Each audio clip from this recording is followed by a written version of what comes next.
Welcome to പെൻസിൽപീൻസ്. So ഇന്നത്തെ ക്ലാസ്സിൽ വരുന്ന നീറ്റ് എക്സാമുമായിട്ട് റിലേറ്റ് ചെയ്തിട്ടുള്ള കുറച്ച് ക്വസ്റ്റ്യൻസ് ആണ് ഡീറ്റെയിൽഡ് ആയിട്ട് ഡിസ്കസ് ചെയ്യുന്നത്. സോ നമുക്ക് നേരെ ഓരോ ക്വസ്റ്റ്യൻസിലോട്ട് പോകാം. ഒന്നാമത്തെ question, from the statement given below choose the correct option. Okay, താഴെ തന്നിരിക്കുന്നവയിൽ കറക്റ്റ് ഓപ്ഷൻ ഏതാണ് എന്ന് നമുക്ക് തിരഞ്ഞെടുക്കണം. റൈബോസോമുമായിട്ട് റിലേറ്റ് ചെയ്തിട്ടുള്ള വളരെ സിമ്പിൾ ആയിട്ടുള്ള ക്വസ്റ്റ്യൻ ആണ്. നമുക്ക് ഓരോ സ്റ്റേറ്റ്മെന്റും തെറ്റാണോ ശരിയാണോ എന്ന് പറഞ്ഞു പോകാം. കൂടെ നിങ്ങളും കൂടി ഒന്ന് പറഞ്ഞു നോക്കുക കേട്ടോ.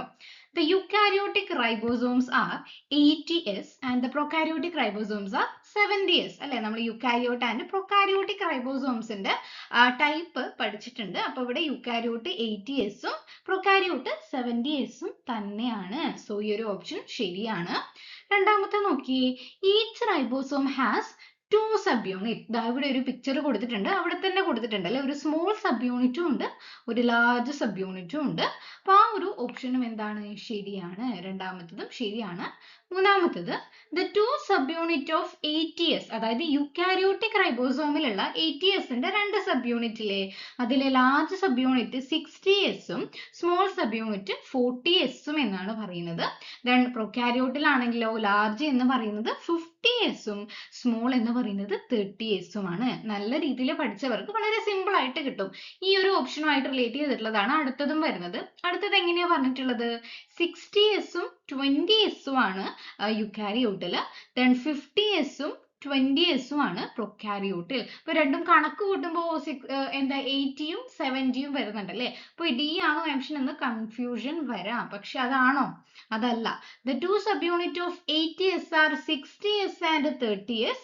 70S എന്ന് പറയുന്നത് 50S 30S ആണ് ഇ എന്ന് പറയുന്ന ഓപ്ഷൻ. ഇതിൽ ഏതാണ് ബെസ്റ്റ് സ്യൂട്ടഡ് ആയിട്ടുള്ളത്? സി ഓപ്ഷൻ ആണ് അല്ലെ. അപ്പൊ ഇവിടെ ഓപ്ഷൻസിൽ കറക്റ്റ് ആയിട്ടുള്ളത് ഏതാണ് വരിക?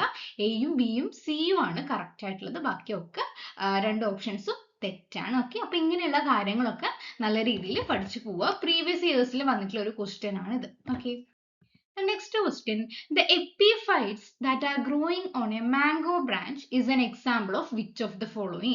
ഇവിടെ കൊടുത്തിട്ടുണ്ടല്ലേ ഒരു എപ്പിഫൈറ്റ് എന്ന് പറയുമ്പോൾ അതിന്റെ അർത്ഥം എന്താണ്? ജസ്റ്റ് ഒരു ഷെൽട്ടറിന് വേണ്ടിയിട്ട് മാത്രം ഒരു മറ്റൊരു പ്ലാന്റിന്റെ മുകളിലോ അല്ലെങ്കിൽ ഏതെങ്കിലും ഒരു തടിയുടെ മുകളിലോ വളരുന്ന ആൾക്കാരാണ് എപ്പിഫൈറ്റ് എന്ന് പറയുന്നത്.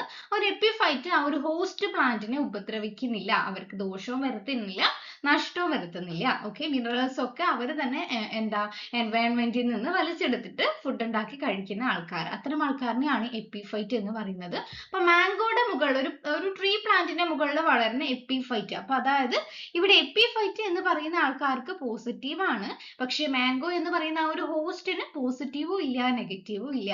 അപ്പൊ ഇവിടെ വരുന്ന ആൻസർ ഏതായിരിക്കും? കമൻസാലിസും ആണ് ഇവിടെ ആൻസർ ആയിട്ട് വരുന്നത്. നേരെ മറിച്ച് മ്യൂച്വലിസം ആണെങ്കിലോ, ബെസ്റ്റ് എക്സാമ്പിൾ എന്ന് പറയുന്നത് പൂമ്പാറ്റയും പൂവും തമ്മിലുള്ളതാണ് അല്ലെ. പൂമ്പാറ്റയ്ക്ക് നെക്ടാർ അല്ലെങ്കിൽ തേൻ കിട്ടുന്നുണ്ട്, ദെൻ പൂവിന് എന്ത് നടക്കുന്നുണ്ട്? പോളിനേഷൻ. അപ്പൊ പ്ലസ് പ്ലസ് ആണ് വരിക. ദെൻ പ്രിഡേഷൻ എന്ന് പറയുമ്പോൾ അവിടെ എന്താ പ്രിഡേഷൻ, ഇരയും ഇര പിടിക്കലാണ് അല്ലെ. അപ്പൊ ഇരയ്ക്ക് എന്ത് നഷ്ടമാണ്? ഇരയ്ക്ക് അവയുടെ ജീവൻ പോവുകയാണ് ചെയ്യുക. അപ്പൊ ഇരയ്ക്ക് അവിടെ നെഗറ്റീവ് ആണ് വരിക. പക്ഷെ ആ ഇരയെ ആഹാരമാക്കുന്ന ആ ഒരു പ്രിഡേറ്ററിന് പോസിറ്റീവ് ആണ്, അവർക്ക് ആഹാരമാണ് കിട്ടുന്നത്. അപ്പൊ പോസിറ്റീവും നെഗറ്റീവും ആണ്. ദെൻ അമൻസാലിസം എന്ന് പറയുമ്പോൾ എന്താ? ഒരാൾക്ക് നെഗറ്റീവ് ആണ്, മറ്റേയാൾക്ക് എന്താ? നെഗറ്റീവും ഇല്ല പോസിറ്റീവും ഇല്ല. ആ ഒരു കേസിനെയാണ് നമ്മൾ അമൻസാലിസം എന്ന് പറയുന്നത്. അതേപോലെ തന്നെ നമ്മൾ എന്ത് പഠിച്ചിട്ടുണ്ട്? കോമ്പറ്റീഷൻ പഠിച്ചിട്ടുണ്ട് അല്ലെ. കോമ്പറ്റീഷൻ എന്ന് പറയുമ്പോൾ ആദ്യം ഫസ്റ്റ് ടൈമിൽ രണ്ടുപേർക്കും നെഗറ്റീവ് ആണ്, ദെൻ അറ്റ് ദ എൻഡ് ആ ഒരു കോമ്പറ്റീഷന്റെ എൻഡിൽ ഒരാൾക്ക് പ്ലസും ഒരാൾക്ക് മൈനസും ആണ് കിട്ടുക. ഓക്കെ, അപ്പൊ അങ്ങനെയുള്ള കുറേ റിലേഷൻഷിപ്പ് ആ ഒരു ഇന്ററാക്ഷൻസ് നമ്മൾ പഠിച്ചിട്ടുണ്ട്. അപ്പൊ അതൊക്കെ ഡീറ്റെയിൽഡ് ആയിട്ട് പഠിച്ചു വെക്കുക. ഓക്കെ, നെക്സ്റ്റ് ക്വസ്റ്റ്യനിലോട്ട് പോകാം. ബയോടെക്നോളജിയുമായിട്ട് റിലേറ്റ് ചെയ്തിട്ട് നമ്മൾ ആ ഒരു +2 NCERT സിലബസിൽ ഡീറ്റെയിൽഡ് ആയിട്ട് കൊടുത്തിട്ടുണ്ട്. പോളിമറൈസ്ഡ് ചെയിൻ റിയാക്ഷൻ അല്ലെ. എന്തിനു വേണ്ടിയിട്ടാണ് ഈ ഒരു polymerised chain reaction? DNA amplification, അതായത് ചെറിയ സമയത്തിൽ തന്നെ ഒരു DNA, നമുക്ക് ഇഷ്ടപ്പെട്ട ആ ഒരു DNA ഒരു ഫ്രാഗ്മെന്റിന്റെ കുറെ ഐഡന്റിക്കൽ കോപ്പീസ് ഒരു ചെറിയ ടൈമിൽ ഉണ്ടാക്കി എടുക്കുന്നതിനെയാണ് നമ്മൾ PCR അല്ലെങ്കിൽ പോളിമറൈസ്ഡ് ചെയിൻ റിയാക്ഷൻ എന്ന് പറയുന്നത്. അതിന്റെ സ്റ്റെപ്സ് ഒക്കെ ഇവിടെ കൊടുത്തിട്ടുണ്ട് അല്ലേ, ഡീനാച്ചുറേഷൻ ഏകദേശം ഒരു 95 ഡിഗ്രി സെൽഷ്യസിലൊക്കെ നമ്മൾ ആ ഒരു DNA ടെംപ്ലേറ്റിനെ രണ്ടായിട്ട് സ്പ്ലിറ്റ് ചെയ്തു. ഓക്കെ, ആ ഒരു സ്പ്ലിറ്റ് ചെയ്തതിന് ശേഷം നമ്മൾ എന്താ ആനിലിംഗ് ആണ് അടുത്ത സ്റ്റെപ്പ്. അതായത് ഒരു പ്രൈമറിനെ ഇവിടെ വന്ന് ആഡ് ചെയ്യുന്നു. പ്രൈമറിനെ ആഡ് ചെയ്തതിന് ശേഷം നെക്സ്റ്റ് വരുന്ന സ്റ്റെപ്പ് എന്താണ്, ഇലോങ്ങിയേഷൻ. അതായത് ആ ഓരോ ടെംപ്ലേറ്റിനും കോംപ്ലിമെന്ററി ആയിട്ട് പുതിയൊരു സ്ട്രാൻഡ് നമ്മൾ സിന്തസൈസ് ചെയ്ത് ഒന്നിൽ നിന്ന് 2 DNA ഉണ്ടാക്കി അല്ലേ. അപ്പൊ 2ൽ നിന്ന് അടുത്ത DNA ഉണ്ടാക്കും. അങ്ങനെ ഈ ഒരു ക്വസ്റ്റ്യൻ നോക്കിയേ, ഏത് ഇക്വേഷൻ ബേസ് ചെയ്തിട്ടാണ് പോളിമറൈസ്ഡ് ചെയിൻ റിയാക്ഷൻ വർക്ക് ചെയ്യുന്നത്. അപ്പൊ ഇവിടെ ഏതാണ് ആൻസർ വരിക, n² ആണോ, 2n ആണോ, 2n+1 ആണോ, 2n² ആണോ, ഏതാണ് ഇവിടെ ആൻസർ വരിക? പഠിച്ചവർക്ക് വളരെ ഈസി ആയിട്ട് കിട്ടും. 2n ആണ് അല്ലെ, 2n ആണ് അല്ലെ. നമ്മൾ എടുക്കുന്ന ആ ഒരു DNA സ്ട്രാൻഡ് അതിന്റെ n നമ്പർ ആയിരിക്കും, 2n നമ്പർ ആയിരിക്കും നമുക്ക് കിട്ടുന്ന ആ ഒരു ആംപ്ലിഫൈഡ് DNA എന്ന് പറയുന്നത്. ഓക്കെ, ആംപ്ലിഫൈഡ് DNA എന്ന് പറയുന്നത്. ഓക്കെ, നെക്സ്റ്റ് നമുക്ക് അടുത്ത ക്വസ്റ്റ്യനിലോട്ട് പോകാം. നെക്സ്റ്റ് നോക്കാം, what are the potential drawbacks in adoption of the IVF method? In vitro fertilization മെത്തേഡുമായിട്ട് റിലേറ്റ് ചെയ്തിട്ടുള്ള ഡ്രോബാക്സ് ഏതൊക്കെയാണെന്നാണ് ചോദിക്കുന്നത്. നമുക്ക് ഓരോന്നായിട്ട് നോക്കാം. ഒന്നാമത്തെ നോക്കിയേ, high fatality risk to mother. ആണോ, IVF എന്ന് പറയുമ്പോൾ ആ ഒരു പ്രോസസ്സ് വഴി മദറിന്റെ ഫെറ്റാലിറ്റി റിസ്ക് എന്ന് പറയുന്നത് സാധാരണ കുറവാണ് അല്ലേ. അവിടെ വലിയ റിസ്ക് ഒന്നും വരുന്നില്ല. അത്രയും കെയർ ആയിട്ട് എടുക്കുന്ന അല്ലെങ്കിൽ കുറെ അത്രയും സ്പെസിഫിക് ആയിട്ടുള്ള ഇൻസ്ട്രുമെന്റ്സ് ഒക്കെ യൂസ് ചെയ്തിട്ടാണ് ഈ ഒരു പ്രോസസ്സ് നമ്മൾ നടത്തുന്നത്. അപ്പൊ അവിടെ ഫാറ്റാലിറ്റി റിസ്ക് എന്ന് പറയുന്നത് വളരെ ലോ ആണ് ആക്ച്വലി. അപ്പോൾ ഈ ഒന്നാമത്തെ ഓപ്ഷൻ അല്ല അല്ലെ. രണ്ടാമത്തെ നോക്കിയേ, എക്സ്പെൻസീവ് ഇൻസ്ട്രുമെന്റ്സ് ആൻഡ് റിയേജൻസ്. വളരെ വലിയൊരു പ്രോസസ്സാണ് ഈ ഒരു ഇൻ വിട്രോ ഫെർട്ടിലൈസേഷൻ എന്ന് പറയുന്നത്. അപ്പൊ ആ ഒരു പ്രോസസ്സ് സക്സസ് ആവണമെങ്കിൽ വളരെ എക്സ്പെൻസീവ് ആയിട്ടുള്ള വളരെ അക്യുറേറ്റ് ആയിട്ടുള്ള ഇൻസ്ട്രുമെന്റ്സും കുറെ റിയേജൻസും ഒക്കെ ആവശ്യമാണ്. സോ ഈ ഒരു ബി എന്ന് പറയുന്ന ഓപ്ഷൻ എന്ന് പറയുന്നത് ഈ ഒരു IVFന്റെ ഡ്രോബാക്ക് ആയിട്ട് കണക്ക് കൂട്ടുക അല്ലെ. ദെൻ സി നോക്കിയേ, husband or wife necessary for being donors. അങ്ങനെയാണോ, ആ ഒരു ഹസ്ബൻഡ് ഓഫ് വൈഫ് നെസസറി അല്ല, ഡോണർ ആകണം എന്നുള്ള ഒരു നെസസിറ്റി അവിടെ ഇല്ല. അപ്പൊ അത് നമുക്ക് ഒരു ഡ്രോബാക്ക് ആയിട്ട് കണക്ക് കൂട്ടാൻ പറ്റില്ല. ദെൻ ഡി നോക്കിയേ, ലെസ് അഡോപ്ഷൻ ഓഫ് ഓർഫൺസ് അല്ലെ. നമ്മൾ IVF മെത്തേഡ് യൂസ് ചെയ്യുമ്പോൾ എന്താ ഓർഫൺ അനാഥരായിട്ടുള്ള കുട്ടികളുടെ ദത്തെടുക്കൽ എന്ന് പറയുന്ന ആ ഒരു പ്രോസസ്സ് അവിടെ കുറവായിരിക്കും അല്ലെ. ആൾക്കാർ അങ്ങോട്ടേക്ക് തിരിയില്ല അല്ലെ. അപ്പൊ അതൊരു ഡ്രോബാക്ക് ആയിട്ട് നമുക്ക് കണക്കൂട്ടാം. Next, not available in India. ആണോ, IVF എന്ന് പറയുന്ന മെത്തേഡ് ഇന്ത്യയിൽ അവൈലബിൾ ആണ്. Then possibly that the early embryo does not survive അല്ലെ. IVF മെത്തേഡ് വഴി യൂസ് ചെയ്യുമ്പോൾ ജനറ്റിക് അബ്നോർമാലിറ്റീസ് ഉണ്ടാകാൻ അല്ലെങ്കിൽ ക്രോമസോമിൽ എന്താ എറേഴ്സ് ഉണ്ടാകാനുള്ള ചാൻസ് കൂടുതലാണ്. ഇംപ്ലാന്റേഷൻ ഫെയിലിയർ ഉണ്ടാകാനുള്ള ചാൻസ് കൂടുതലാണ് അല്ലെ. അപ്പൊ അവിടെ സർവൈവൽ റേറ്റ്, ഏർലി എംബ്രിയോയുടെ ആ ഒരു സർവൈവൽ റേറ്റ് എന്ന് പറയുന്നത് വളരെ കുറവായിരിക്കും. അപ്പൊ ഇവിടെ ഏതൊക്കെയാണ് ഡ്രോബാക്ക് അല്ലെങ്കിൽ അവയുടെ ദോഷ്യഫലങ്ങളായിട്ട് വരുന്നത്, നെഗറ്റീവ് ആയിട്ട് വരുന്നത് ഏതൊക്കെയാണ്? ബിയും ഡിയും എഫും ആണ് ആൻസർ ആയിട്ട് വരിക. ഓക്കെ, നെക്സ്റ്റ് ക്വസ്റ്റ്യനിലോട്ട് പോകാം. Then ഇവ ഇലക്ട്രോൺ ട്രാൻസ്പോർട്ട് ചെയിൻ അല്ലേ, ഫിസിയോളജി ആയിട്ട് റിലേറ്റ് ചെയ്തിട്ടുള്ളതാണ്. അപ്പൊ ഇതിന്റെ ഒക്കെ ഈ ഒരു ഓരോ ബോട്ടണി ആയിട്ട് ഈ ഒരു ക്ലാസ്സിൽ ബോട്ടണി ആയിട്ട് റിലേറ്റ് ചെയ്തിട്ടുള്ള അല്ലെങ്കിൽ ജനറ്റിക്സ് ബയോടെക്നോളജി ഒക്കെ ആയിട്ട് റിലേറ്റ് ചെയ്തിട്ടുള്ള എല്ലാ പോർഷൻസും ഞാൻ എൻ്റെ ഈ ക്ലാസ്സിൽ അപ്ലോഡ് ചെയ്തിട്ടുണ്ട് കേട്ടോ. അപ്പൊ ഈ ഇലക്ട്രോൺ ട്രാൻസ്പോർട്ട് ചെയിനിന്റെ ഡീറ്റെയിൽഡ് ആയിട്ടുള്ള വീഡിയോ അല്ലെങ്കിൽ പോളിനേഷനുമായിട്ട് റിലേറ്റ് ചെയ്തിട്ടുള്ള ഡീറ്റെയിൽഡ് ആയിട്ട് വീഡിയോ, അതൊക്കെ ജസ്റ്റ് ഒന്ന് electron transport chain plant sapiens എന്നൊന്ന് സെർച്ച് ചെയ്താൽ നിങ്ങൾക്ക് ആ ഒരു വീഡിയോയിലോട്ട് ഡയറക്റ്റ്ലി നിങ്ങൾ എത്തിക്കുന്നതായിരിക്കും. നമുക്ക് നോക്കാം. The complex 2 of mitochondrial electron transport chain is also known as. അതായത് നമ്മൾ ഈ ഒരു ഫോട്ടോസിന്തസിസ് ഒക്കെ നടന്ന് റെസ്പിറേഷൻ ഒക്കെ നടന്ന് എനർജി പ്രൊഡ്യൂസ് ചെയ്യണം അല്ലേ. ATP എന്ന് പറയുന്ന ATP സിന്തേസ് എന്ന് പറയുന്ന എൻസൈമിന്റെ പ്രസൻസിൽ ഇതാ ഇവിടെയായി ഒരു കോംപ്ലക്സ് 5 ആണ് ATP സിന്തേസ് എന്ന് പറയുന്നത് അല്ലേ. അവിടെ എനർജി പ്രൊഡ്യൂസ് ചെയ്യണമെങ്കിൽ അപ്പൊ കുറെ ഇന്റർമീഡിയറ്റ് ആയിട്ടുള്ള കോംപ്ലക്സുകൾ വഴി കടന്നു പോകണം. കോംപ്ലക്സ് 1 മുതൽ 4 വരെയുള്ള കോംപ്ലക്സ് വഴി കടന്നു പോകണം. നിങ്ങൾ ഡീറ്റെയിൽ ആയിട്ട് പഠിച്ചിട്ടുണ്ട് മൈറ്റോകോൺട്രിയയുടെ മെംബ്രെയിനിൽ സ്ഥിതി ചെയ്യുന്നത് അല്ലേ. അപ്പൊ അതില് കോംപ്ലക്സ് 2 എന്ന് പറയുന്നതിന്റെ മറ്റൊരു പേരാണ് ചോദിച്ചിട്ടുള്ളത്. അപ്പൊ ഇതിൽ ഏതാണ് കോംപ്ലക്സ് 1, കോംപ്ലക്സ് 2? കോംപ്ലക്സ് 1 അല്ല, കോംപ്ലക്സ് 2 എന്ന് പറയുന്നത് ഏതാണ്? സക്സിനേറ്റ് ഡിഹൈഡ്രോജനേസ് ആണ് അല്ലെ. അതിൽ ഒന്നാമത്തെ കോംപ്ലക്സ് എന്ന് പറയുന്നത് ഏതാ? NADH ഡിഹൈഡ്രോജനേസ് ആണ്. കോംപ്ലക്സ് 2 നമ്മൾ പറഞ്ഞു സക്സിനേറ്റ് ഡിഹൈഡ്രോജനേസ് ആണ്. കോംപ്ലക്സ് 3 എന്ന് പറയുന്നത് ഏതാണ്?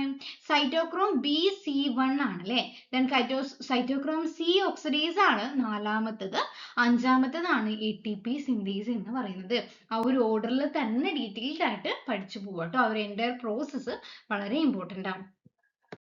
നെക്സ്റ്റ് ക്വസ്റ്റ്യൻ നോക്കിയേ, ജെനറ്റിക്സ്, മെന്റലിന്റെ ജെനറ്റിക്സും ആയിട്ടുള്ള പോർഷൻസ് ഒക്കെ വളരെ സിമ്പിൾ ആയിട്ട് അത്രയും ആ ഒരു ക്രോസ് ഒക്കെ വരച്ചിട്ട് ഞാനൊരു ക്ലാസ്സിൽ അപ്ലോഡ് ചെയ്തിട്ടുണ്ട്. ഇവിടെ നോക്കിയേ, jeans R&Y, capital R and capital Y follows independent assortment. ആ ഒരു ഇൻഡിപെൻഡന്റ് അസോർട്ട്മെന്റ് എന്ന് പറയുന്നതാണ് നമ്മൾ മെന്റലും ആയിട്ട് റിലേറ്റ് ചെയ്തിട്ടുള്ളതാണ് ഇത് എന്ന് മനസ്സിലാക്കാൻ തന്നിട്ടുള്ള ഒരു ക്ലൂ. ഓക്കെ, ആ ഒരു സ്വതന്ത്രമായിട്ട് വ്യവഹരിക്കുന്ന ആ ഒരു ജീനുകളുടെ അലീൽസ് സ്വതന്ത്രമായിട്ടാണ് പാരന്റ്സിലോട്ട് അസോർട്ട് ചെയ്യുന്നത്. ഓക്കെ, ഇവിടെ ക്വസ്റ്റ്യൻസിലോട്ട് പോകാം. If capital R capital Y produce round yellow seeds. Okay, dominant ആയിട്ടുള്ള ക്യാരക്ടർ ഏതാണ്? റൗണ്ട് കളർ ആയിട്ടുള്ള യെല്ലോ സീഡ്സ് ആണ്. ദെൻ സ്മോൾ y എന്ന് പറയുന്നത് കംപ്ലീറ്റ്ലി റെസസീവ് ആണ് അല്ലെ. ഹോമോസൈഗസ് ആയിട്ടുള്ള രണ്ടും സെയിം ആയിട്ടുള്ള റെസസീവ് ക്യാരക്ടർ ആണ്. ഒരു റെസസീവ് ആയിട്ടുള്ള ക്യാരക്ടർ ഏതൊക്കെയാണ്? റിങ്കിൾഡ് ഗ്രീൻ സീഡ്സ് ആണ്. What will be the phenotypic ratio of F2 generation? ഇവിടെ നമുക്ക് ആ ഒരു സ്ക്വയർ ഒന്നും വരക്കാതെ, ക്രോസ് ഒന്നും വരക്കാതെ നേരിട്ട് ആൻസറിലോട്ട് എത്താം. നമ്മൾ പഠിച്ചിട്ടുണ്ടല്ലേ ജെനറ്റിക്സിന്റെ ആ ഒരു F2 അല്ലെങ്കിൽ ഡൈഹൈബ്രിഡ് ക്രോസ് ആണ് ഇവിടെ വരുന്നത് അല്ലെ. എന്താ ഡൈഹൈബ്രിഡ് ക്രോസ് എന്ന് പറയുന്നത്? ഇവിടെ രണ്ട് ക്യാരക്ടേഴ്സ് നമ്മൾ കൊടുത്തിട്ടുണ്ട്. ഏതൊക്കെയാ രണ്ട് ഹൈബ്രിഡ് ആ ഒരു ക്യാരക്ടേഴ്സ്? റൗണ്ടും റിങ്കിൾഡ്, ആ ഒരു സീഡിന്റെ ഷേപ്പ് കൊടുത്തിട്ടുണ്ട്, സീഡിന്റെ കളറും കൊടുത്തിട്ടുണ്ട് അല്ലെ, യെല്ലോ ഗ്രീൻ. രണ്ട് ക്യാരക്ടേഴ്സ് കൊടുത്തിട്ടുണ്ട്. അപ്പൊ രണ്ട് ക്യാരക്ടേഴ്സ് തമ്മിലുള്ള ആ ഒരു മെന്റലുമായിട്ട് റിലേറ്റ് ചെയ്തിട്ടുള്ള ക്രോസ് എന്ന് പറയുന്നത് ഡൈഹൈബ്രിഡ് ക്രോസ് ആണ്. അതിന്റെ F2 ജനറേഷൻ ആ ഒരു പുന്നറ്റ് സ്ക്വയർ ഒക്കെ വരച്ചാൽ നമുക്ക് കിട്ടുന്നത് ഏതാണ്? 9:3:3:1 ആണ്. ബാക്കിയുള്ളതൊക്കെ എപ്പിജെനറ്റിക്സ് ആണ്. അതായത് മെന്റലുമായിട്ട് റിലേറ്റ് ചെയ്യാത്ത കുറച്ച് കൺസെപ്റ്റ് ഉണ്ട് അല്ലെ, എപ്പിജെനറ്റിക്സുമായിട്ട് റിലേറ്റ് ചെയ്തിട്ടുള്ളത്. ആ ഒരു എപ്പിജെനറ്റിക്സുമായിട്ട് റിലേറ്റ് ചെയ്തിട്ടുള്ള കുറച്ച് ഫിനോട്ടിപ്പിക് റേഷ്യോസ് ആണ് താഴെ കൊടുത്തിട്ടുള്ള മറ്റു ഓപ്ഷൻസ് എന്ന് പറയുന്നത്. ഓക്കെ, നെക്സ്റ്റ് ക്വസ്റ്റ്യൻ, ആന്തറുമായിട്ട്, ആന്തറിന്റെ ആ ഒരു സ്ട്രക്ചർ വളരെ ഇമ്പോർട്ടന്റ് ആണ്. ഞാൻ അപ്ലോഡ് ചെയ്തിട്ടുണ്ട് ഓൾറെഡി ക്ലാസ്സിൽ. ആന്തർ സ്ട്രക്ചർ പ്ലാന്റ് സാപ്പിയൻസ് അടിച്ചാലോ അല്ലെങ്കിൽ എന്റെ ക്ലാസ്സിലോ അല്ലെങ്കിൽ ഞാൻ എന്റെ സ്ക്രീൻ ആയിട്ടോ കൊടുത്തേക്കാം. Okay, given below are two statements. ആ ഒരു ടു സ്റ്റേറ്റ്മെന്റിൽ എന്താ അസേർഷനും റീസണും ആണ്. ഒന്ന് എന്ന് പറയുന്നത് എ എന്ന് പറയുന്നത് അസേർഷൻ ആണ്, ഒരു കാര്യം പറയുന്നുണ്ട്. ആ ഒരു കാര്യത്തിന് കാരണമാകുന്ന റീസണും ആണ് താഴെ കൊടുത്തിട്ടുള്ളത്. ആ ഒരു റീസണും കാര്യവും ശരിയാണോ എന്നാണ് ഈ ഒരു ഓപ്ഷൻ ബേസ് ചെയ്തിട്ടാണ് നമ്മൾ പറയാനുള്ളത്. അപ്പൊ നമുക്ക് നോക്കാം. അസേർഷൻ എന്ന് പറയുന്നത് എന്താ? സെൽസ് ഓഫ് ദ ടപ്പീറ്റം എന്ന് പറയുന്നത് ഈ ഒരു ആന്തറിന് 4 ലെയർ ഉണ്ട് അല്ലേ. ഏറ്റവും ഇന്നർമോസ്റ്റ് ആയിട്ടുള്ള ഏറ്റവും താഴെ കാണുന്ന ഒരു ലെയർ ആണ്, ഉള്ളോട്ട് കാണുന്ന ലെയർ ആണ് ടപ്പീറ്റം എന്ന് പറയുന്നത്. Tapetum possess dense cytoplasm and generally have more than one nucleus അല്ലെ. ടപ്പീറ്റത്തിന്റെ സ്ട്രക്ചറിനെ കുറിച്ചാണ് ഈ ഒരു അസേർഷനിൽ പറഞ്ഞിട്ടുള്ളത്. താഴെ നോക്കിയേ, റീസൺ എന്ന് പറയുന്നത് എന്താ? presence of more than one nucleus in the tapetum increases the efficiency of nourishing the developing microspore mother cells അല്ലെ. നമ്മളുടെ ടപ്പീറ്റത്തിന്റെ ഫംഗ്ഷൻ എന്താണ്? ഡെവലപ്പ് ചെയ്യുന്ന ആ ഒരു പോളൻ ഗ്രെയിൻസ് ആയിട്ട് ഡെവലപ്പ് ചെയ്യാൻ പോകുന്ന മൈക്രോസ്പോർ മദർ സെൽസിന്റെ എന്താ നറിഷ്മെന്റ് ആണ്. അവയ്ക്ക് ന്യൂട്രിയൻസ് ഒക്കെ പ്രൊവൈഡ് ചെയ്യുക എന്നതാണ് ടപ്പീറ്റത്തിന്റെ ഫംഗ്ഷൻ. അപ്പൊ ഇവിടെ കൊടുത്തിട്ടുള്ളത് ടപ്പീറ്റം എന്ന് പറയുന്നത് ന്യൂക്ലിയസ് എന്താ കൂടുതൽ ന്യൂക്ലിയസ് ഉണ്ട്, ഡെൻസ് സൈറ്റോപ്ലാസം ഉണ്ട്. ആ ഒരു ഡെൻസ് സൈറ്റോപ്ലാസം ഉണ്ടാകാൻ ആ ഒരു കാരണം എന്ന് പറയുന്നത് ഒന്നിൽ കൂടുതൽ ന്യൂക്ലിയസ് ഉള്ളത് കൊണ്ടാണ് അല്ലെ. മോർ ദാൻ ന്യൂക്ലിയസ് ഉണ്ട്. അപ്പൊ ഉണ്ടായത് കൊണ്ട് തന്നെ എന്താ ഒരു നറിഷ്മെന്റ് മൈക്രോസ്പോർ മദർ സെല്ലിന്റെ നറിഷ്മെന്റിന് കാരണമാകുന്നുണ്ട്. ആ ഒരു രണ്ട് സ്റ്റേറ്റ്മെന്റും കറക്റ്റ് അല്ലേ? ബോത്ത് എയും ആറും ട്രൂ ആണല്ലോ. ആറ് എന്ന് പറയുന്നത് എയുടെ കറക്റ്റ് എക്സ്പ്ലനേഷൻ ആണല്ലോ. അപ്പൊ ഇവിടെ ആൻസർ വരുന്നത് എ ആണ്. Okay, next, histones R enriched വിത്ത്, അതായത് ക്രോമസോമിന്റെ ഓർഗനൈസേഷനുമായിട്ട് റിലേറ്റ് ചെയ്തിട്ടുള്ളതാണ് അല്ലേ. നമുക്കൊരു സെല്ല് ഉണ്ട്, ആ ഒരു സെല്ലിന്റെ ഉള്ളിൽ ഒരു ന്യൂക്ലിയസ് ഉണ്ട് അല്ലേ. ആ ന്യൂക്ലിയസിൽ കുറെ ക്രോമസോംസ് ഉണ്ട് അല്ലേ. ക്രോമസോംസ് എന്ന് പറയുമ്പോൾ 46 പെയർ അല്ല, 46 ക്രോമസോംസ് ആണ് ഉള്ളത് അല്ലേ. ഒരു ക്രോമസോമിന്റെ ഉള്ളിൽ ആരുണ്ട്? DNA ഉണ്ട്. DNA ഉള്ളിൽ ഓരോ ജീനുകളും ഉണ്ട്. ഇത്രയും വലിയൊരു DNA, അത്രയും DNA നമ്മളുടെ ഉള്ളിലുണ്ട്. ആ ഒരു DNA എങ്ങനെയാണ് ഈ ഓരോ ക്രോമസോം ക്രോമസോമിന്റെ ഉള്ളിലെ ചിട്ടയായിട്ട് അടുക്കി പെറുക്കി വെച്ചിട്ടുള്ളത് എന്നാണ് ഈ ഒരു ക്രോമസോം ഓർഗനൈസേഷന്റെ കേസിൽ ഡിസ്കസ് ചെയ്യുന്നത് അല്ലെ. ഈ ഒരു ക്രോമസോം ഓർഗനൈസേഷന്റെ അകത്ത് വരുന്ന ആദ്യത്തെ സ്റ്റേജ് ആണ് ഈ ഒരു ന്യൂക്ലിയോസോം എന്ന് പറയുന്നത്. ന്യൂക്ലിയോസോം എന്ന് പറയുമ്പോൾ എന്താണ്, അവിടെ ഒരു ഹിസ്റ്റോൺ പ്രോട്ടീൻസ് ഉണ്ടായിരിക്കും. 4 ഹിസ്റ്റോൺ പ്രോട്ടീൻ, പുറമേ ഒരു 5, അങ്ങനെ 5 ഹിസ്റ്റോൺ പ്രോട്ടീൻസ് ഉണ്ട്. ആ ഒരു ഹിസ്റ്റോൺ പ്രോട്ടീൻസിന് ചുറ്റും റാപ്പ് ചെയ്തിട്ടാണ് നമ്മുടെ DNA കാണുന്നത്. ഇത് ഈ ഒരു ബ്രൗൺ കളർ, ഓറഞ്ച് കളറിൽ കൊടുത്തേക്കുന്നതാണ് DNA. ആ ഒരു DNA ഈ ഒരു ഗ്രീൻ കളറുമായിട്ട് ചുറ്റപ്പെട്ടിട്ടാണുള്ളത് അല്ലേ. ആ ഒരു ഗ്രീൻ കളറിനെയാണ് നമ്മൾ ഹിസ്റ്റോൺസ് എന്ന് പറയുന്നത്. Beads on A string structure ഒക്കെ നിങ്ങൾ ഡീറ്റെയിൽഡ് ആയിട്ട് പഠിച്ചിട്ടുണ്ട്. അപ്പൊ ഇവിടെ ക്വസ്റ്റ്യൻ വരുന്നത് ഹിസ്റ്റോൺസ് ആർ എൻറിച്ച്ഡ് വിത്ത്, ഹിസ്റ്റോൺസ് എന്ന് പറയുന്നത് ഏത് അമിനോ ആസിഡ്സ് ആണ് കൂടുതലായിട്ട് അടങ്ങിയിട്ടുള്ളത്. അപ്പൊ ആൻസർ ഏതാണ് അറിയില്ലെങ്കിൽ പഠിച്ചു വെച്ചോളൂ. ആൻസർ എന്ന് പറയുന്നത് ലൈസീൻ ആൻഡ് ആർജിനിൻ റിച്ച് ആയിട്ടുള്ളതാണ് ഹിസ്റ്റോൺ എന്ന് പറയുന്നത്. ഓക്കെ, നെക്സ്റ്റ് ക്വസ്റ്റ്യൻ എന്ന് പറയുന്നത് വളരെ ഇമ്പോർട്ടന്റ് ആയിട്ടുള്ള ഒരു മൈറ്റോസിസ് ആൻഡ് മിയോസിസ് നമ്മൾ പഠിച്ചിട്ടുണ്ട് അല്ലെ. സെൽ ഡിവിഷനുമായിട്ട് റിലേറ്റ് ചെയ്തിട്ടുള്ളതാണ്. ആ ഒരു സെൽ ഡിവിഷനിൽ spindle fibres, what is the main function of the spindle fibres during mitosis? Mitosis എന്ന് പറയുന്നത് ഈക്വൽ ഡിവിഷൻ ആണ്, അതായത് 2ൽ നിന്ന് 2 എണ്ണത്തിനാണ് ഈക്വൽ ഡിവിഷൻ ആണ് ഉണ്ടായിരിക്കുക. ഈക്വൽ ഡിവിഷൻ ആണ് മൈറ്റോസിസ്. എന്താ റിഡക്ഷൻ ഡിവിഷൻ ആണ് മിയോസിസ് എന്ന് പറയുന്നത്. അപ്പം ഇവിടെ കൊടുത്തേക്കുന്നത് മൈറ്റോസിസിന്റെ സമയത്ത് എന്താ സ്പിൻഡിൽ ഫൈബേഴ്സ് എറേസ് ചെയ്യുന്നുണ്ട് അല്ലെ. എന്നിട്ട് ആ ഒരു സ്പിൻഡിൽ ഫൈബേഴ്സ് ഇതാ ഈ ഒരു മെറ്റാഫേസിക് പ്ലേറ്റ് ആകുമ്പോൾ സ്പിൻഡിൽ ഫൈബേഴ്സ് ഇവിടെ നിന്ന് ഇങ്ങനെ എറേസ് വേറൊരു കളറിൽ കൊടുക്കാം. ഇതാണ് സ്പിൻഡിൽ ഫൈബേഴ്സ് അല്ലെ. ഈ ഒരു സ്പിൻഡിൽ ഫൈബേഴ്സ് ഇങ്ങനെ സെൻട്രിയോളിൽ നിന്ന് ഡെവലപ്പ് ചെയ്ത് വരുന്നതും അവ ക്രോമസോംസിന്റെ ആ ഒരു സെൻട്രോമിയറിൽ പോയിട്ട് അറ്റാച്ച് ചെയ്യുന്നതൊക്കെ പഠിച്ചിട്ടുണ്ട് അല്ലെ. അറ്റാച്ച് ചെയ്തിട്ട് നെക്സ്റ്റ് സ്റ്റേജിൽ അല്ലെ മെറ്റാഫേസ് ആ ഒരു ടീലോഫേസിക് സ്റ്റേജിൽ എന്താ സംഭവിക്കുന്നത്? സിസ്റ്റർ ക്രോമാറ്റിഡ്സ് അവിടെ സെപ്പറേറ്റ് ചെയ്യാണ്. സെപ്പറേറ്റ് ചെയ്യുന്നത് എങ്ങനെയാണ്? ഈ ഒരു സ്പിൻഡിൽ ഫൈബേഴ്സിന്റെ ലെങ്ത് അവിടെ കുറയാണ് അല്ലെ. സ്പിൻഡിൽ ഫൈബേഴ്സിന്റെ ലെങ്ത് ഇവിടെ കുറയാണ് ചെയ്യുക. അപ്പൊ ഈ ഒരു സ്പിൻഡിൽ ഫൈബേഴ്സിന്റെ മെയിൻ ഫംഗ്ഷൻ ആണ് ചോദിച്ചിട്ടുള്ളത്. അപ്പൊ ഈ ഒരു ഓപ്ഷൻ നോക്കിയിട്ട് ഏതായിരിക്കും ബെസ്റ്റ് സ്യൂട്ടബിൾ ആയിട്ടുള്ള ആൻസർ എന്ന് പറയുന്നത്? ടു സെപ്പറേറ്റ് ക്രോമസോംസ് ആണ് അല്ലെ. ക്രോമസോമിനെ സെപ്പറേറ്റ് ചെയ്യാൻ വേണ്ടിയിട്ടാണ്. നെക്സ്റ്റ് ജിംനോസ്പേംസുമായിട്ട് റിലേറ്റ് ചെയ്തിട്ടുള്ളതാണ് നമ്മൾ ആ ഒരു പ്ലാന്റ് കിങ്ഡത്തിൽ ഈ ഒരു ജിംനോസ്പേംസ്, ആൻജിയോസ്പേംസ്, ബ്രയോഫൈറ്റ്സ്, ടെറിഡോഫൈറ്റ്സ് ഒക്കെ പഠിച്ചിട്ടില്ലേ. അതിൽ ജിംനോസ്പേമിന്റെ ക്യാരക്ടർ ഏതാണ്? Which one of the following is the characteristic feature of gymnosperms എന്നാണ് ചോദിച്ചിട്ടുള്ളത്. നമ്മൾ ജിംനോസ്പേം എന്ന് പഠിക്കുമ്പോൾ വളരെ ഡീറ്റെയിൽഡ് ആയിട്ട് പഠിക്കുന്ന ഒരു ഇമ്പോർട്ടന്റ് പെക്യുലാരിറ്റി ഉണ്ട്. ഏതാണ്? അവയ്ക്ക് ഫ്ലവർ ഇല്ല അല്ലെ. ഫ്ലവർ ഇല്ലാത്ത ആൾക്കാരാണ്, പക്ഷെ എന്തുണ്ട്? സീഡ്സ് ഉണ്ട്. എങ്ങനെയുള്ള സീഡ്സ് ആണ്? സീഡ് കോട്ട് ഇല്ലാത്ത സീഡാണ്. സീഡ് കോട്ട് ഇല്ലാത്ത സീഡ്സിനെ നമ്മൾ ഏതാണ് പറയുക? സീഡ്സ് ആർ നേക്കഡ് അല്ലെ. സീഡ്സ് ആർ നേക്കഡ് എന്ന് പറയുന്ന ആ ഒരു ഓപ്ഷൻ ആണ് ഇവിടെ ബെസ്റ്റ് സ്യൂട്ടബിൾ ആയിട്ടുള്ളത്. ഓക്കെ, നെക്സ്റ്റ് ക്വസ്റ്റ്യൻ ബ്രയോഫൈറ്റും ആയിട്ട് റിലേറ്റ് ചെയ്തിട്ടുള്ളതാണ് അല്ലെ. ബ്രയോഫൈറ്റ് എന്ന് വെച്ചാൽ അവയ്ക്ക് മറ്റൊരു എന്താ പേരും കൂടി ഉണ്ടല്ലോ, അല്ലെങ്കിൽ അവയെ കോമൺ ആയിട്ട് പറയുന്നത് എന്താണ്? Amphibians of plant kingdom. എന്തുകൊണ്ടാണ് അവയെ ആംഫീബിയൻസ് ഓഫ് പ്ലാന്റ് കിങ്ഡം എന്ന് പറയുന്നത്? അവയ്ക്ക് എന്താ വാട്ടർ, ആ ഒരു ഡ്രൈ ഹാബിറ്റാറ്റിൽ അല്ലെങ്കിൽ ടെറസ്ട്രിയൽ ഹാബിറ്റാറ്റിലും ജീവിക്കാം, പക്ഷെ റീപ്രൊഡക്ഷന്റെ സമയത്ത് അവയ്ക്ക് എന്ത് വേണം? വാട്ടർ ആവശ്യമാണ്. അതാണ് വാട്ടറിലും കരയിലും ജീവിക്കുന്ന ആൾക്കാരായതുകൊണ്ടാണ് അവയെ ആംഫീബിയൻസ് ഓഫ് പ്ലാന്റ് കിങ്ഡം എന്ന് വിളിക്കുന്നത്. അപ്പൊ അവയുടെ റീപ്രൊഡക്ഷനിൽ ജമ്മേ കപ്പ് എന്ന് പറയുന്ന ഒരു സ്ട്രക്ചർ ഉണ്ട് അല്ലെ. ഇത് ഇവിടെ കൊടുത്തിട്ടുണ്ട് ഈ ഒരു പിക്ചറിൽ. ജമ്മേ കപ്പ് ക്ലിയർലി വിസിബിൾ ആയിട്ട് നമുക്ക് കാണാൻ പറ്റും. ആ ഒരു ജമ്മേ കപ്പ് എന്ന് പറയുന്നത് ഏത് ടൈപ്പ് റീപ്രൊഡക്ഷൻ ആണ് എന്നാണ് ചോദിച്ചിട്ടുള്ളത്. സോറി, റീപ്രൊഡക്ഷൻ അല്ല, ഏത് ടൈപ്പ് ആണ്? സെക്ഷുവൽ റീപ്രൊഡക്ഷൻ ആണോ, അസെക്ഷുവൽ റീപ്രൊഡക്ഷൻ ആണോ, ന്യൂട്രിയന്റ് അബ്സോർപ്ഷന് വേണ്ടിയിട്ടാണോ, ഗ്യാഷ്യസ് എക്സ്ചേഞ്ചിന് വേണ്ടിയിട്ടാണോ? ഏതാണ് ആൻസർ വരിക? അസെക്ഷുവൽ റീപ്രൊഡക്ഷൻ മെത്തേഡ് ആണ് ഈ ഒരു ജമ്മേ അല്ലെങ്കിൽ ജമ്മേ കപ്പ് എന്ന് പറയുന്നത്. ഓക്കെ, നെക്സ്റ്റ് നമ്മുടെ ആ ഒരു ബ്രെയിനിന്റെ സ്ട്രക്ചറുമായിട്ട് റിലേറ്റ് ചെയ്തിട്ടുള്ളതാണ്. കുറേ ഹോർമോൺസ് അല്ലെ, കുറേ പാർട്സും അവ പ്രൊഡ്യൂസ് ചെയ്യുന്ന ഹോർമോൺസിന്റെ കാര്യങ്ങളൊക്കെ പറയുമ്പോൾ നമ്മൾ ഏറ്റവും ഇമ്പോർട്ടന്റ് ആയിട്ട് പഠിക്കുന്നതാണ് ഒരു ഹൈപ്പോതലാമസിലുള്ള പിറ്റ്യൂട്ടറി ഗ്ലാൻഡ് എന്ന് പറയുന്നത് അല്ലെ. അതിൽ which of the following hormone released from the pituitary is actually synthesized in the hypothalamus? ഹൈപ്പോതലാമസിൽ നിന്ന് പ്രൊഡ്യൂസ് ചെയ്തിട്ട് പിറ്റ്യൂട്ടറി വഴി റിലീസ് ചെയ്യുന്ന ഹോർമോൺ ഏതാണ് എന്നാണ് ചോദിച്ചിട്ടുള്ളത്. ഏതാണ് ഇവിടെ ആൻസർ ആയിട്ട് വരിക?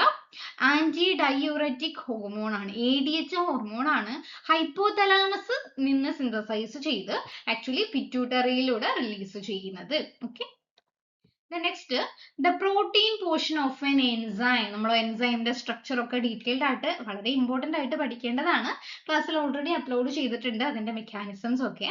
ഒരു എൻസൈമിന്റെ പ്രോട്ടീൻ പോർഷന് പറയുന്ന പേരെന്താണെന്നാണ് ചോദിച്ചിട്ടുള്ളത് അല്ലെ. അപ്പൊ നമുക്കറിയാം ഏതാണ്, വളരെ സിമ്പിൾ ആയിട്ടുള്ള ക്വസ്റ്റ്യൻ ആണ്. ആൻസർ വരുന്നത് അപ്പോ എൻസൈം ആണ്. അപ്പോ എൻസൈം ആണ് എൻസൈമിന്റെ പ്രോട്ടീൻ പോർഷൻ എന്ന് പറയുന്നത്. ഓക്കെ. നെക്സ്റ്റ് ക്വസ്റ്റ്യൻ ഇവിടെ കൊടുത്തിട്ടുണ്ട്. സ്വീറ്റ് പൊട്ടറ്റോ, മധുരക്കിഴങ്ങും പൊട്ടറ്റോയും okay represents certain type of evolution. ഒരു ടൈപ്പ് ഇവല്യൂഷൻ പ്രൊഡ്യൂസ് ചെയ്യുന്നുണ്ട് രണ്ടും. ആ ഒരു സ്വീറ്റ് പൊട്ടറ്റോവും പൊട്ടറ്റോവും. Select the correct combination of terms to explain the evolution. Analogy and convergent ആണോ, ഹോമലോഗി ആൻഡ് ഡൈവേർജന്റ് ആണോ, ഹോമലോഗി ആൻഡ് ഡൈവേർജന്റ് ആണോ, അനലോഗി ആൻഡ് ഡൈവേർജന്റ് ആണോ? ഇവിടെയൊക്കെ ആ ഒരു കാണാനുള്ള ആ ഒരു സ്ട്രക്ചേഴ്സ് ഒക്കെ സെയിം ആണ്. രണ്ടിന്റെയും എന്താ യൂസേജ് അല്ലെ, ആ ഒരു സ്റ്റോറേജ് സെൽസ് ആണ്. പക്ഷെ അവ ഡെവലപ്പ് ചെയ്തിട്ടുള്ള രണ്ട് എൻറ്റയർലി ഡിഫറെന്റ് ആയിട്ടുള്ള പ്ലാന്റിൽ നിന്നല്ലേ. അപ്പൊ അവ ഏതാണ് വരിക? കൺവേർജന്റ് ഇവല്യൂഷൻ ആണ്. രണ്ട് എൻറ്റയർലി ഡിഫറെന്റ് ആയിട്ടുള്ള ആ ഒരു കോമൺ ആൻസെസ്റ്ററിൽ നിന്ന് സെയിം ക്യാരക്ടേഴ്സ് ഡെവലപ്പ് ചെയ്തിട്ട് ഒന്നായി കൺവേർജന്റ് അല്ലെ. കൺവേർജന്റ് എന്ന് പറയുമ്പോൾ എന്താ, ഈ ഒരു മോഡലാണ്. ഇതാണ് കൺവേർജന്റ് എന്ന് പറയുന്നത്. ഡൈവേർജന്റ് എന്ന് പറയുമ്പോഴോ ഒന്നിൽ നിന്ന് രണ്ടായിട്ട് സ്പ്ലിറ്റ് ചെയ്യുക അല്ലെങ്കിൽ കൂടുതലായിട്ട് സ്പ്ലിറ്റ് ചെയ്യുക, ഡൈവേർജ് ചെയ്ത് പോവുക, അതാണ് ഡൈവേർജന്റ്. ഇവിടെ അനലോഗി ആൻഡ് ഡൈവേർജന്റ് ആയിട്ടുള്ളതാണ് സ്വീറ്റ് പൊട്ടറ്റോയും പൊട്ടറ്റോയും തമ്മിലുള്ള ആ ഒരു ഇവല്യൂഷൻ എന്ന് പറയുന്നത്. ഓക്കെ, ലാസ്റ്റ് ക്വസ്റ്റ്യനിലോട്ട് പോകാം. അപ്പൊ അതിനു മുന്നേ ആദ്യമായിട്ടാണ് എൻ്റെ ഈ ചാനൽ കാണുന്നതെങ്കിൽ ചാനൽ ഒന്ന് സബ്സ്ക്രൈബ് ചെയ്യുക, ഇഷ്ടപ്പെട്ടെങ്കിൽ ലൈക്ക് ചെയ്യുക, കമന്റ് ചെയ്യുക. അപ്പം ഹൈപ്പ് ചെയ്യുക. നിങ്ങളുടെ ഫീഡ്ബാക്കും കൂടി ആ ഒരു കമന്റ് ബോക്സിൽ അറിയിക്കാൻ മറക്കരുത്. ഓക്കെ, ലാസ്റ്റ് ക്വസ്റ്റ്യനിലോട്ട് കടക്കാം. How many meiotic and mitotic division need to occur for the development of a mature female gametophyte from the megaspore mother cell in angiosperms? ഇതിന്റെ ഒക്കെ ഡീറ്റെയിൽഡ് ആയിട്ടുള്ള വീഡിയോ ഞാൻ ഓൾറെഡി ക്ലാസ്സിൽ നിങ്ങളുടെ ആ ഒരു +2 NCERT സിലബസ് ബേസ് ചെയ്തിട്ട് അപ്ലോഡ് ചെയ്തിട്ടുണ്ട്. ഓക്കെ, അതായത് ഈ ഒരു ഫീമെയിൽ ഗാമിറ്റോഫൈറ്റിന്റെ ഡെവലപ്മെന്റ്, എംബ്രിയോ സാക്കിന്റെ ഒക്കെ ഡെവലപ്മെന്റ് പഠിച്ചിട്ടുണ്ട് അല്ലെ. ഒരു എംബ്രിയോ സാക്കിന്റെ ഡെവലപ്മെന്റ് ഏതിൽ നിന്നാണ്? മെഗാസ്പൊറാഞ്ചിയത്തിലുള്ള മെഗാസ്പോർ മദർ സെല്ലിൽ നിന്നാണ്. അവയിൽ ഏതൊക്കെ പ്രോസസ് ആണ് നടക്കുന്നത് എന്നാണ് ചോദിച്ചിട്ടുള്ളത്. ഏതൊക്കെ, എത്ര മിയോസിസും മൈറ്റോസിസും നടക്കുന്നുണ്ട്. ഇപ്പൊ ഇവിടെയുള്ള ഒരു സ്റ്റേജ് വളരെ സിമ്പിൾ ആയിട്ട് പറഞ്ഞാൽ ആദ്യം ഒരു മെഗാസ്പോർ മദർ സെൽ ഉണ്ടായിരിക്കും അല്ലെ. അവയ്ക്ക് ആദ്യം മിയോസിസ് ആണ് നടക്കുന്നത്. മെഗാസ്പോർ മദർ സെല്ല് എന്ന് പറയുന്നത് ഏത് കണ്ടീഷൻ ആണ്? ഡിപ്ലോയിഡ് ആണോ ഹാപ്ലോയിഡ് ആണോ? ഡിപ്ലോയിഡ് ആയിട്ടുള്ള കണ്ടീഷൻ ആണ്. അവയ്ക്ക് മിയോസിസ് ആണ് അല്ലെ. റിഡക്ഷൻ ഡിവിഷൻ നടന്നിട്ട് 4 എങ്ങനെയുള്ളത് ഉണ്ടാകും? ഹാപ്ലോയിഡ് ആയിട്ടുള്ള 4 എന്താ മെഗാസ്പോർസ് ഉണ്ടായിരിക്കും. പക്ഷെ അതിൽ എന്തുണ്ടാകും? 3 എണ്ണം എന്ന് പറയുന്നത് ഡെഡ് ആയി പോകും അല്ലെ. 3 എണ്ണം ഡെഡ് ആകും, ഡീജനറേറ്റ് ചെയ്ത് പോയിട്ട് ഒന്ന് മാത്രം ഫങ്ഷണൽ ആകും. ആ ഒരു ഫങ്ഷണൽ ആയിട്ടുള്ള മെഗാസ്പോറിന് എത്ര തവണയാണ് മൈറ്റോസിസ് നടക്കുന്നത്? എന്നിട്ട് നമുക്ക് കിട്ടേണ്ടത് ഒരു 8 ന്യൂക്ലിയസ് ആയിട്ടുള്ള 7 സെല്ലുള്ള ഒരു സ്റ്റേജ് ആണ്. അപ്പൊ ഈ ഒരു 1ൽ നിന്ന് നമുക്ക് 8 എടുക്കണം അല്ലെ. അപ്പൊ 1ൽ നിന്ന് ഒരു മൈറ്റോസിസ് നടന്നിട്ട് എത്രയായി? എത്ര ഉണ്ടായി? 2 ഉണ്ടായി. 2ൽ നിന്ന് ഇപ്പൊ എത്ര എണ്ണായി? 2 4 എണ്ണായി അല്ലെ. ആ 4ൽ നിന്ന് പിന്നെയും ഉണ്ടാവണം മൈറ്റോസിസ് വഴി രണ്ടെണ്ണം ഉണ്ടാകണം. അപ്പൊ എത്ര മൈറ്റോസിസ് ഇവിടെ ടോട്ടൽ നടന്നു? ഇവിടെ ഇവിടെ ഒരു തവണ മൈറ്റോസിസ് നടന്നു, ഇവിടെയും നടന്നു അല്ലെ, ഇവിടെയും നടന്നു. ഇങ്ങനെ എത്ര തവണ നടന്നു? 3 തവണ മൈറ്റോസിസും മിയോസിസും നടന്നു. ഓക്കെ, ഈ ഒരു ക്വസ്റ്റ്യൻസ് കംപ്ലീറ്റ്ലി പ്രീവിയസ് ഇയേഴ്സ് ആണ്. തൊട്ട് മുന്നേ കഴിഞ്ഞ ഒരു എക്സാമുമായിട്ട് റിലേറ്റ് ചെയ്തിട്ടുള്ളതാണ്. അപ്പം ഇനിയും ഇത്രയും ക്വസ്റ്റ്യൻസ് ആവശ്യമുണ്ടെങ്കിൽ ആ ഒരു കമന്റ് ബോക്സിൽ അറിയിക്കുക. അപ്പൊ ഇന്നത്തെ ക്ലാസ് ഇത്രയേ ഉള്ളൂ. Thank you.